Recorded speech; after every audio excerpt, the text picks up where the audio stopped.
The King's procession before and after the coronation has turned out to be a massive military deployment. As many as 10,000 ceremonial and support troops are taking part, principally drawn from the army, but with substantial numbers also from the Air Force and from the Royal Navy. That is more than the number of British troops ever deployed in Afghanistan.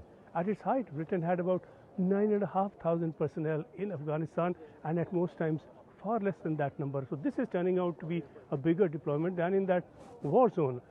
Many of these troops will be marching, but a very large number will also be posted to line the route. The military quite simply and officially calls them the street liners, and they will be there about 6 hours. The lining of the streets will begin at 1340 IST and should be done by 1415 IST.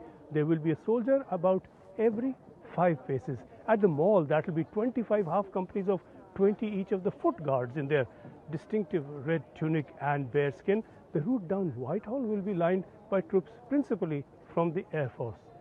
10 minutes ahead of the procession, there will be what is called the March of the Major General's Retinue, that confirms by tradition that the route is safe and secure. And then about 4,000 troops will actually join the procession. The King in his golden carriage will be escorted through the procession by the Sovereign Escort, a service in place since 1660, and that will include 4 divisions of the cavalry, each division consisting of 24 horses.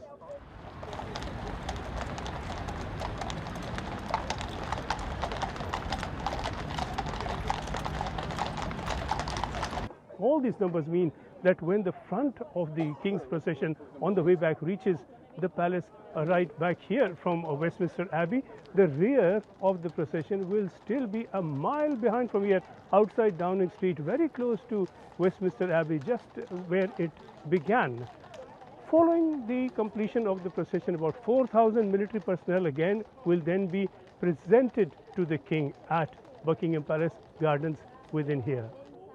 The ceremonial duties have been devised by the Household Division of the British Army there for this purpose. So Operation Golden Orb, as this has been called, has been planned for 6 months, and a spokesperson tells us that that translates as 1 month of planning for every 1 hour on parade.